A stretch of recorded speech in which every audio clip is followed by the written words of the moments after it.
Welcome back to The Explainer. Today, we're going to talk about a role that's quietly becoming one of the most important jobs inside the world's most innovative companies, the Experimentation Lead. So let's just jump right in with a huge question.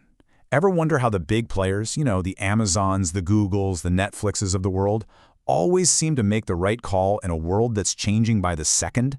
Is it some kind of magic, pure genius, or just dumb luck? Well, the answer is actually pretty straightforward, but it is a total game changer. They don't guess at all. They experiment. They have built entire systems designed to learn by running test after test for, well, pretty much everything they do. So here's our game plan for today. We're going to cover why experimentation is so essential. We'll define exactly who this lead person is, talk about the culture and the tools they're using, look at how you could actually become one, and then wrap it all up with why this role is such a crucial strategic partner. Let's do it. Okay, first up, the experimentation imperative. And listen, this isn't some fleeting business trend. We're talking about a massive, fundamental shift in how companies have to think just to stay in the game. Look, the bottom line is the future is completely uncertain. And for a long time, businesses just relied on the opinion of the most senior person in the room. You might have heard the term HIPPO, that's the highest paid person's opinion. But that's just a fancy way of saying it's a guess. And it's a super risky way to run a business. Experimentation throws all that out the window. It replaces those opinions with cold, hard evidence. This lets you innovate constantly, and all the small wins, they stack up over time into a huge competitive advantage. So if experimentation is the engine, you got to ask who's in the driver's seat. That's what we're talking about next. We're going to define the person who lives and breathes that one simple question, what if? So here they are, the Experimentation Lead. You might also see them called a CRO lead, which stands for Conversion Rate Optimization. Basically, their whole job is to take all that messy business uncertainty, all those questions like, which feature should we build, or does this headline really work, and channel all of it into a streamlined process of experiments that spit out clear, data-backed answers. And what's really wild about this role is just how many hats they have to wear. Seriously, 1 minute they're a team builder, the next a project manager, then a data geek, and then a diplomat trying to get everyone on the same page. It's not just about running a test from start to finish. They have to navigate tricky stakeholder politics, and this is the big one, figure out how to scale this whole experimentation thing across the entire organization. And that last point is so important.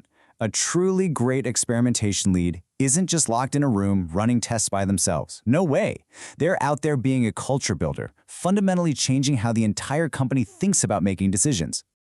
This quote from Harvard Business School just nails it. It says, in a true experimentation organization, even the boss's assumptions are subject to real-world tests. Think about that for a second. It means everyone, from the CEO down, has to be humble enough to admit they might be wrong. An idea's value isn't based on who said it. It's based on the data. The evidence gets the final say. Now, this kind of culture shift, it doesn't happen with the flip of a switch. It is a journey. Organizations go through these distinct stages of maturity, and the experimentation lead is kind of like the guide on that path.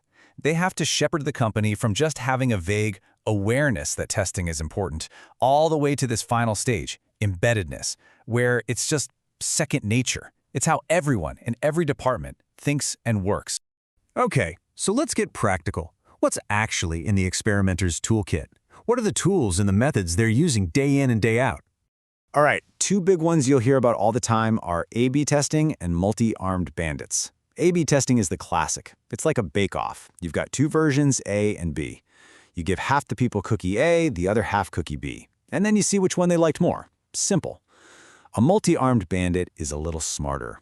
Imagine as that bake-off is happening, you notice more people are reaching for cookie B. So you start putting more of cookie B out there, right in the middle of the test. It's learning and optimizing in real time. And please, don't think this is just about changing the color of a button on a website. It goes so much deeper now. We're talking about a serious engineering discipline. The really advanced companies are building testing right into the guts of their software. They can run automated tests on tiny little back-end pieces. Engineers call them microservices, to see which version is faster or more efficient. This is continuous learning, happening under the hood all the time. Okay, so maybe this is all sounding pretty cool to you.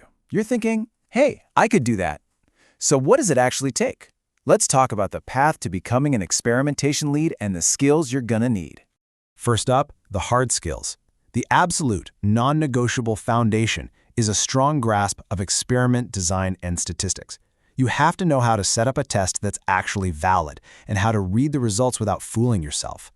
Then, of course, you've got to know the tools, things like Google Analytics to see what people are doing, and platforms like Optimizely to actually run the tests. And yeah, knowing a bit of web development really helps you understand what's even possible.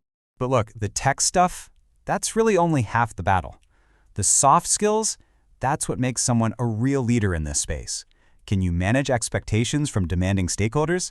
Can you actually lead and develop a team? Can you explain complicated results to people who don't have a stats background? And maybe the most critical skill of all, can you tell a story with data? Can you take a spreadsheet full of numbers and turn it into a compelling story that makes people want to take action? That's the real magic. All right, let's pull all these threads together, because I hope it's crystal clear by now that this job is way, way more than just a technical function. It's deeply, deeply strategic. When you get right down to it, the experimentation lead isn't just a project manager for tests. They are a true strategic partner for the entire business.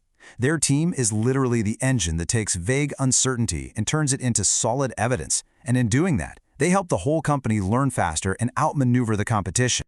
And that's where I want to leave you, with a question to think about for yourself. Take a hard look around at your own company. How are the big decisions really being made? Is it based on guesses, on gut feelings, on opinions, or are you building a machine for learning? Because honestly, the answer to that question could decide everything about your future.